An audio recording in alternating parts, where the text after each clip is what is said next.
Di sini saya akan mengadakan kegiatan pra-observasi yang ini merupakan tahapan awal dari kegiatan supervisi yang akan kita laksanakan. Insya Allah jadwalnya kapan Bu Armi? Hari Jumat depan.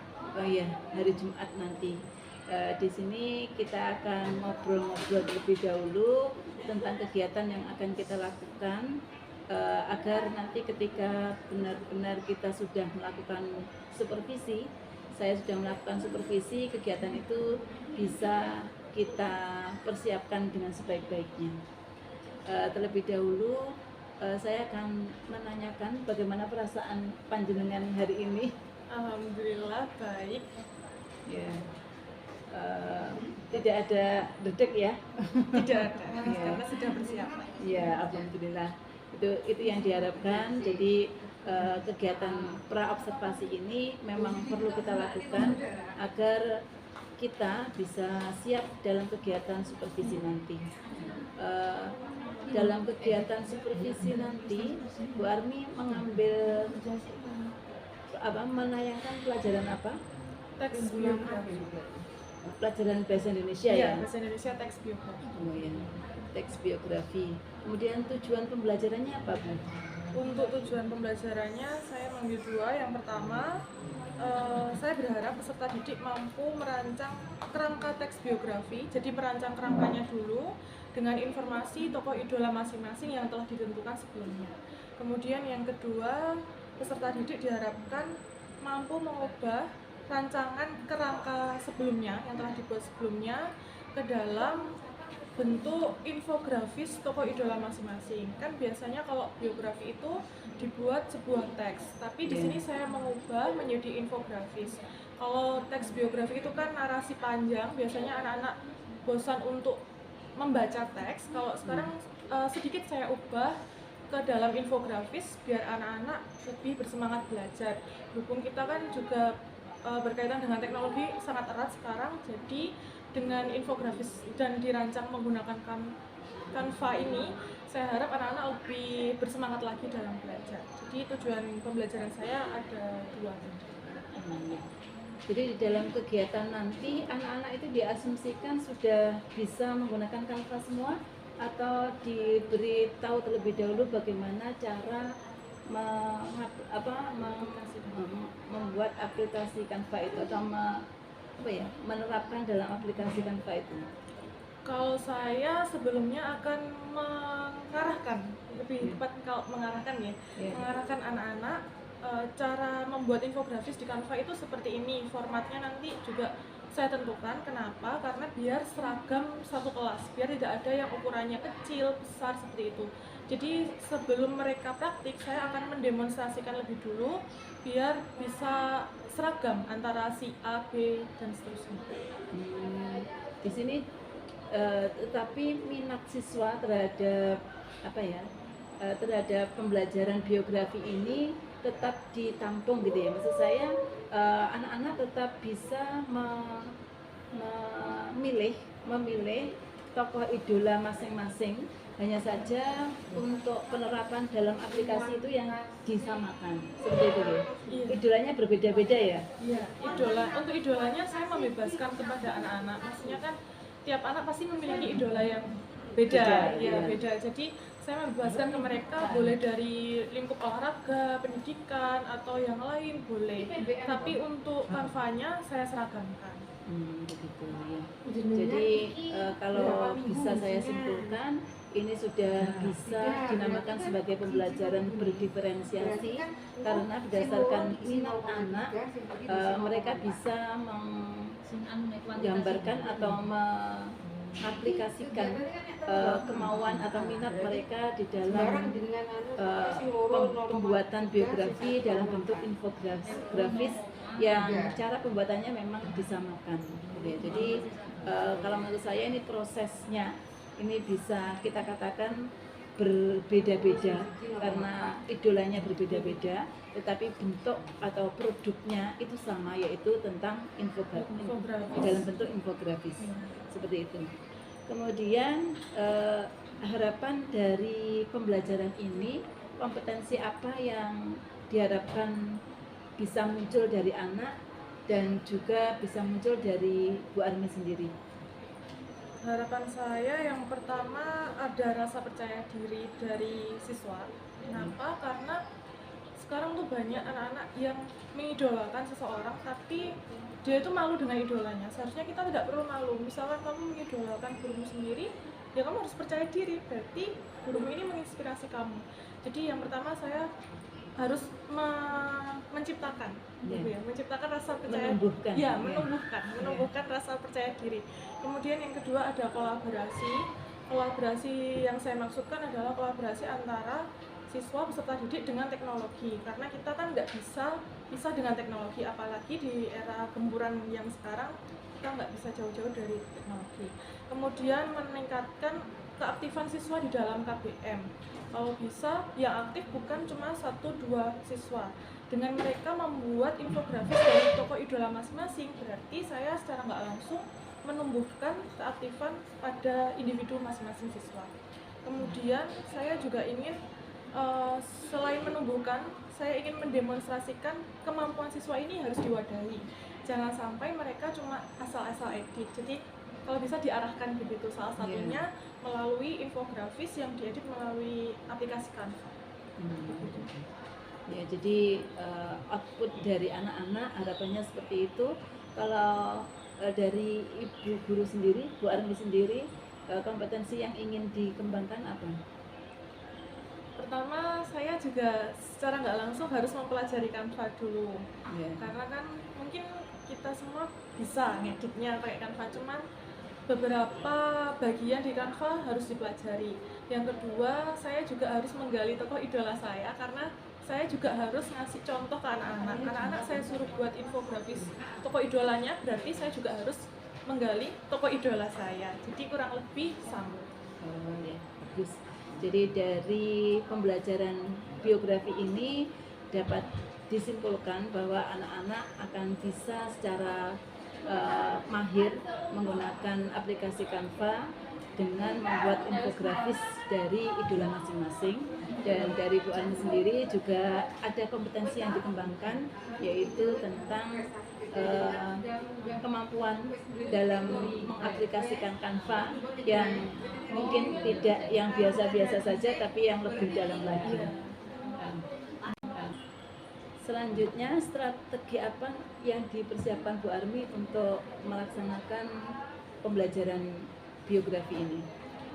Saya menyiapkan 4 strategi. Yang pertama, saya menyiapkan RPP berdiferensiasi. Kemudian saya juga menyiapkan medianya berupa infografis yang telah saya buat mengenai tokoh idola untuk dijadikan contoh kepada siswa. Kemudian ada lembar kerja peserta didik. Saya menyiapkan formatnya. Kemudian ada daftar yang perlu diisi siswa. Misalkan tokoh idolanya ada siapa, itu perlu didata biar tidak ada yang sama, kalau bisa berbeda. Dan yang terakhir ada lembar evaluasi untuk pendidik. Seperti itu. Terima kasih. Itu strategi yang sudah bagus yang dirancang oleh Bu Armi. Semoga nanti di dalam pembelajarannya bisa teraplikasikan semuanya dan tidak ada yang terlewat. Mungkin hanya itu yang kita obrolkan dalam kegiatan pra-observasi ini.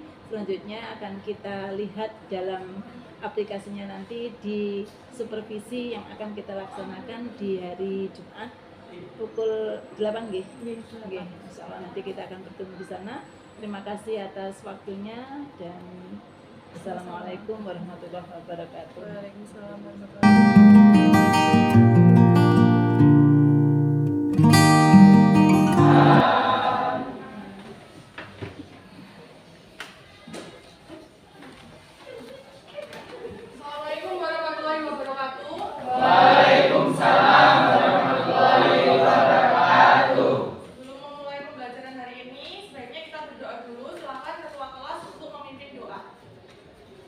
Siap, sudah. Mulai.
orientasi berisi pengenalan tentang tokohnya. Kalau kejadian penting, penjelasan peristiwa yang disusun secara kronologis. Pada bagian ini terdapat dua, yaitu keistimewaan dan keteladanan tokoh. Pada reorientasi berisi tentang kesimpulan, tapi ini bersifat opsional. Opsional yang artinya boleh tidak, boleh. Boleh tidak, boleh ya. Beri tepuk tangan untuk temannya. Seperti yang saya bilang di pertemuan sebelumnya, orientasi itu di mana-mana sama ya anak-anak ya. Selalu diletakkan di bagian atas atau bagian awal. Selalu mengenalkan siapa yang dikenalkan. Karena kita teksnya teks biografi, maka yang dikenalkan adalah tokoh idola masing-masing. Idola kalian siapa? Berarti dikenalkan dulu di bagian orientasi. Kalau kalian ingat tadi saya bilang teks biografi itu cerita dari kecil hingga tua atau meninggal. Kalau sudah meninggal, berarti orientasi ini masa kecilnya tokohmu ini diceritakan di bagian orientasi. Kemudian kejadian penting ini, kalau nanti ketemu soal keteladanan dan keistimewaan, carinya di bagian kejadian penting. Keteladanan dan keistimewaan kemarin juga beda ya. Kalau keistimewaan itu istimewa, yang artinya dibawa dari lahir bakat. Kita bisa meniru? Bisa, tapi belum tentu kita bisa mengalami apa yang dialami tokoh itu, istimewanya tokoh tersebut. Tapi kalau keteladanan, kita bisa mencontoh dan kita bisa mempraktikkan, pasti nanti ada hasilnya. Beda antara keteladanan dan istimewaan. Terus reorientasi tadi, seperti yang disampaikan oleh Romi, kalau reorientasi ini bersifat opsional, yang artinya boleh ada, boleh tidak. Kalian boleh menambahkan, boleh tidak menambahkan. Reorientasi ini secara garis besarnya itu kesimpulan bagaimana pandangan kalian sebagai penulis menyikapi tentang cerita hidup dari teks biografi tokoh itu. Sampai sini ada yang masih bingung atau sudah paham? Sudah? Sudah.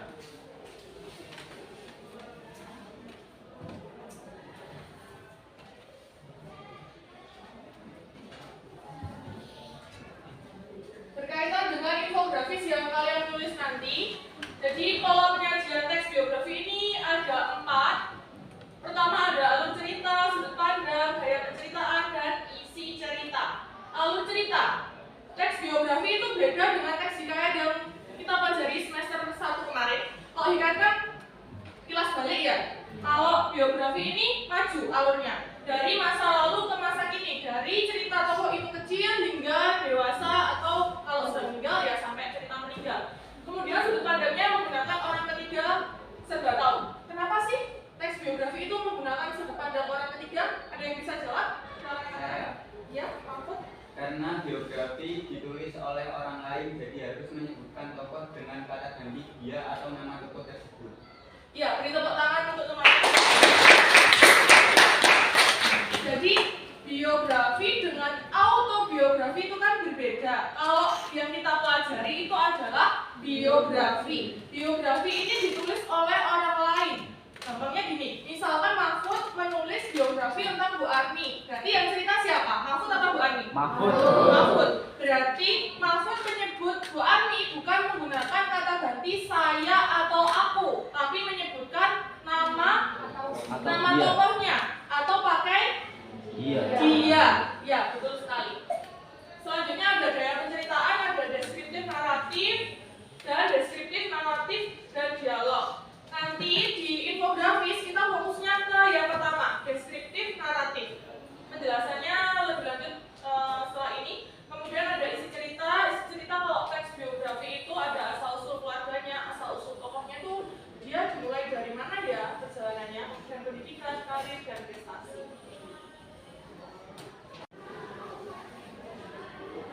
Nanti kalau dibuka di HP, jadinya kayak gini ya. Saya lihatkan satu-satu dulu.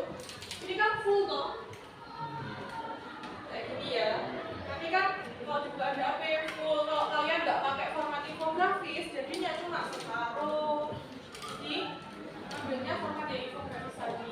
Nah ini contoh dari saya. Dari atas tadi harus ada judulnya berupa nama tokoh. Kalau mau diganti nama julukannya boleh nggak? Boleh, tetap boleh. Terus selanjutnya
oh dia ini. Terus bagian prestasi, prestasi kalau bisa juga disebutkan tahunnya. Bagaimana kalau tahunnya tidak ada? Gak masalah ya, gak apa-apa. Bagian prestasi cukup disebutkan prestasinya apa. Sampai sini paham? Bisa diterima? Silakan dibuka buku tulisnya, membuat rincian dulu yang bagian ini.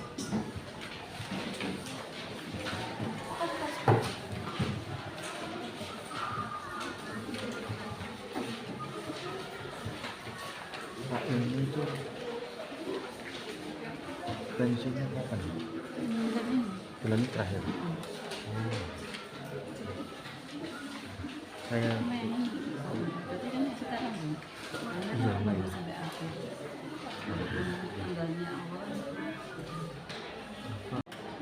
Apakah harus ada keterangan lahir dan meninggal atau langsung tanggal, bulan, dan tahun?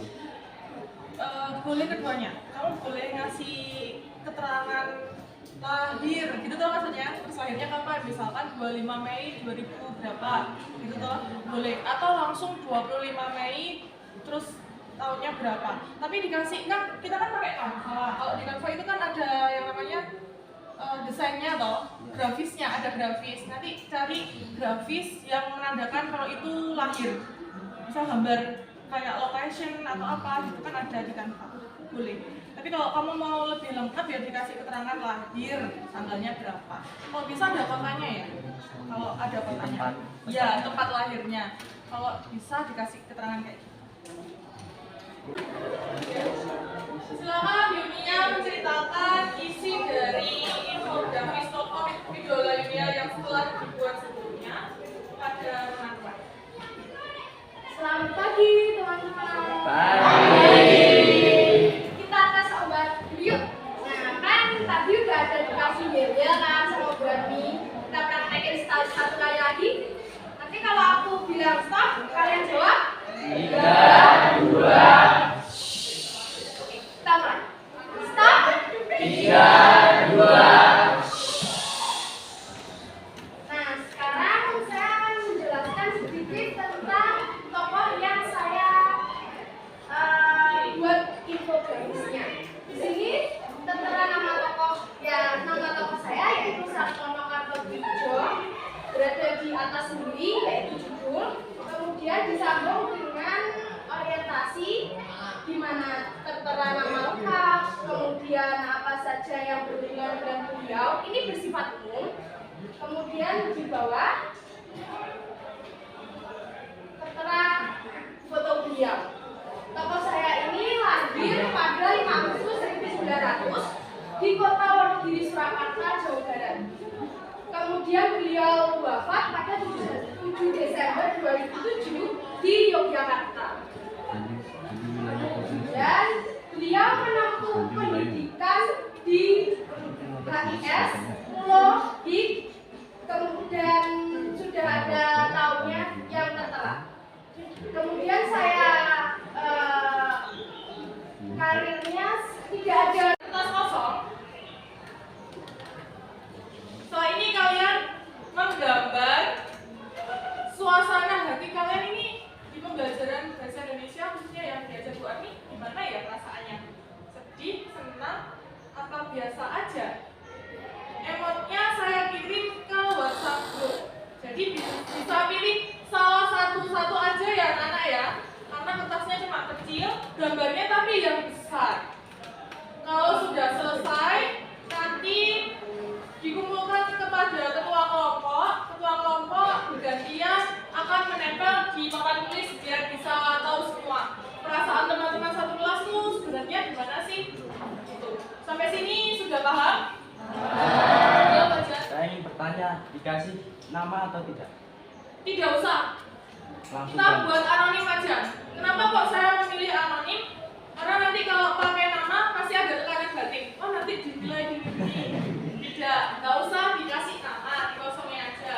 Dia hari ini bawa pulpen warna atau sebilah warna bisa dipakai, atau yang mau punya Bu Ami juga boleh.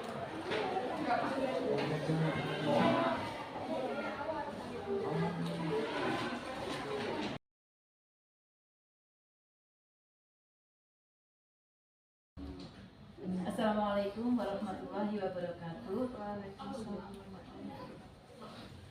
Untuk kesempatan pada pagi hari ini, izinkan saya untuk melakukan percakapan pasca observasi. Terlebih dahulu saya ucapkan terima kasih kepada Bu Bondan yang telah ke sekolah kami untuk mendampingi kami dalam percakapan pasca observasi ini. Kemudian juga saya ucapkan terima kasih pada Bu Ani sebagai teman sejawat saya yang telah melakukan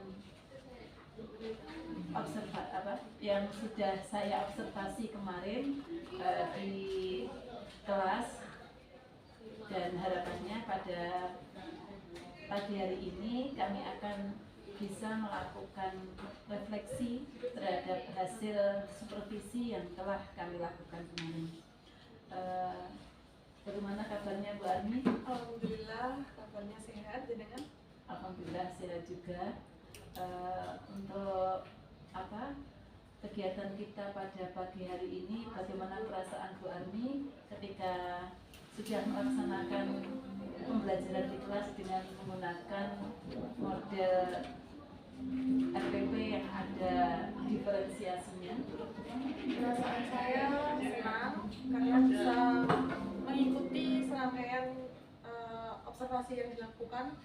Kemudian saya jadi banyak belajar dari kegiatan tersebut. Ya, terima kasih atas respek atau respon dari panjenengan yang sudah bisa mengambil manfaat, mungkin sedikit manfaat yang kita lakukan dalam kegiatan proses pembelajaran kemarin. Untuk tujuan pembelajaran yang sudah panjenengan tetapkan kemarin, apa nih? Tujuan pembelajarannya ada dua. Yang pertama, saya berharap peserta didik mampu merancang, membuat kerangka teks biografi sesuai dengan informasi dari tokoh idola masing-masing. Kemudian tujuan yang kedua, dari rancangan tersebut harapannya peserta didik dapat menyusun infografis, jadi dikemas ke dalam bentuk infografis sesuai dengan informasi yang telah dikumpulkan pada rancangan. Dari tujuan pembelajaran itu, setelah panjenengan aplikasikan ke dalam pembelajaran di kelas, kira-kira sudah tercapai apa belum? Sedikit banyak tercapai. Ya. Ketercapaiannya ada di mana? Ketercapaiannya karena tujuan pembelajarannya itu adalah membuat rancangan, kemudian membuat infografisnya. Sebenarnya sudah tercapai semua, tapi ada beberapa siswa yang tidak bisa mengikuti. Jadi cara berpikir siswa kan berbeda-beda. Jadi ada yang sudah melaju sampai infografis, ada yang masih tertinggal mencari informasi tokoh idolanya. Berarti kemampuan dari anak-anak itu bervariasi. Kalau menurut jenengan, kemampuan secara umum itu ada di angka berapa kalau dinilai dari 1 sampai 10 seperti itu? 9. Saya yakin 9. Oh gitu ya.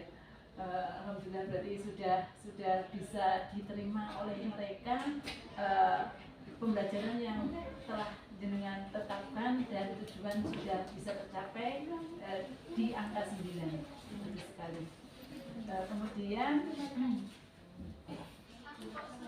dari tujuan yang sudah jenengan capai seperti itu, apakah ada hal-hal yang mungkin perlu diperbaiki? Menurut saya ada, terutama di saat pembukaan pendahuluan waktu KBM awal. Seharusnya sebelum masuk ke inti, saya harus pertama menanyakan kabar, kedua berdoa menyanyi Indonesia Raya, dan harusnya saya presensi. Tapi kemarin saya lupa tidak mempresensi siswa, jadi masih kurang dalam pembukaan. Tapi kalau untuk inti dan penutup, saya yakin sudah cukup. Ya, memang kemarin ketika saya melakukan supervisi itu saya juga menemukan hal itu, bahwa presensi masih belum dilakukan. mungkin untuk kedepannya bisa diperbaiki seperti itu nih. Kemudian strategi pembelajaran yang dengan tetapkan itu ada apa saja nih? Pertama, saya mendampingi siswa. Tujuan saya pembelajaran ini saya harus mendampingi siswa penuh. Jadi dari awal saya memberikan materi dulu. Materi saya jelaskan, saya ulas kembali. Sebelumnya memang sudah saya jelaskan, tapi kembali lagi saya jelaskan agar mereka itu selalu melekat dalam otaknya. Oh, biografi itu yang seperti ini. Tapi karena saya yang dibuat itu infografis dan harus menggunakan aplikasi Canva, jadi saya menjelaskan lagi mulai awal, kemudian menggunakan aplikasi Canva itu yang gimana, terus infografisnya itu harus yang bagaimana isinya. Kebetulan saya juga menerapkan batasan-batasan yang harus ada dalam produknya itu, dalam Canva-nya.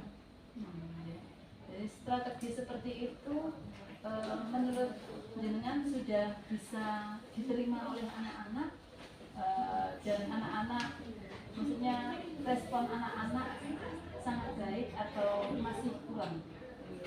Menurut saya respon anak-anak sangat baik karena kita kan sekarang sangat erat dengan teknologi. Ketika anak-anak saya buat untuk ayo anak-anak bikin infografis tapi isinya teks biografi. Kan biasanya kalau infografis ya isinya tentang poster, tentang lingkungan gitu. Biasanya anak-anak kalau teks gitu, teks narasi pasti bosan, menulisnya banyak sekali. Tapi kalau infografis kan hanya rincian-rinciannya aja. Tokohnya siapa, fotonya yang mana, terus pendidikannya gimana, karirnya dan seterusnya. Jadi anak-anak itu sangat tertarik, apalagi anak-anak muda sekarang itu sangat suka mendesain menggunakan Canva. Jadi mereka sangat antusias dalam pembelajaran. Iya, jadi strategi itu sangat efektif, kalau bisa saya simpulkan seperti itu, untuk disampaikan kepada anak-anak agar mereka dengan minat yang mereka miliki itu bisa mengekspresikan kemampuan mereka dalam membuat sebuah biografi yang dalam hal ini di dalam bentuk infografis. Kemudian kompetensi yang dikembangkan dalam pembelajaran ini apa, Bu? Yang pertama saya ingin mengembangkan rasa percaya diri siswa. Kenapa perlu dikembangkan? Karena sekarang itu misalkan dia mengidolakan seseorang, dia itu agak malu-malu. Kenapa harus malu dengan tokoh idolamu? Kalau kamu mengidolakan pasti ada alasan yang bagus di baliknya. Jadi rasa percaya diri itu perlu dikembangkan. Selain itu rasa percaya diri itu juga saya kembangkan untuk mereka bercerita di depan teman-temannya, depan kelas. Selain rasa percaya diri ada kolaborasi yang saya maksudkan adalah kolaborasi antara saya dengan mereka dan teknologi tadi, karena kita tidak mungkin melepas diri dari teknologi yang berkembang. Kemudian meningkatkan keaktifan siswa dalam kegiatan belajar mengajar. Selain itu ada menumbuhkan minatnya untuk belajar. Biasanya kan kalau bahasa Indonesia itu anak-anak ngantuk, bosan, tapi dengan ayo kita bikin suasana yang baru pakai Canva biar bisa buka gawai, kan anak-anak suka. Yeah. Jadi ketika buka Canva itu mereka semangat karena bisa buka gawainya tadi. Yeah. Gitu. Ya mungkin salah satu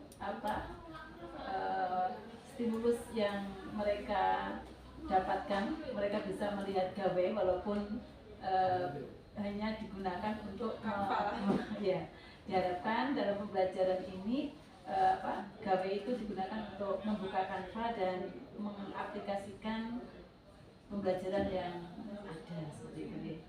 Kalau dari Bu Armi sendiri, pengembangan yang ingin dicapai? Saya kurang lebih sama seperti anak-anak. Saya mengajar anak-anak itu berkaca dari diri saya sendiri. Saya kadang juga tidak percaya diri walaupun sudah sering tampil di depan anak-anak, jadi perlu saya tumbuhkan lagi rasa percaya diri saya. Selain itu saya ingin mendemonstrasikan apa yang saya ketahui sebelumnya. Jadi kalau saya bisa, anak-anak saya juga harus bisa, utamanya dalam hal editing itu tadi. Jadi yang kemarin Bu Armi berkeliling ke anak-anak untuk memberikan masukan terhadap infografis yang dibuatnya. Kalau menurut Bu Armi itu merupakan pembelajaran berdiferensi apa nih? Proses. Menurut saya proses. Kenapa kok proses? Karena saya mendampingi anak-anak dari awal hingga akhir. Dimulai ketika masuk ke pembelajaran inti, saya mengarahkan anak-anak, kemudian saya datang dari bangku ke bangku. Kebetulan kan bangkunya juga dibentuk berkelompok. Jadi saya datang ke satu kelompok ke kelompok yang lain, saya tanya yang masih belum paham tuh di bagian apa, terus yang perlu diperbaiki ini yang bagaimana. Jadi mereka juga aktif bertanya, jadi saya harus keliling, bukan hanya berhenti di depan. Iya, iya benar. Kemudian untuk pembentukan kelompok kemarin itu didasarkan atas apa, Bu? Pertama saya memilih anak-anak yang kemampuannya di atas rata-rata dalam artian pandai.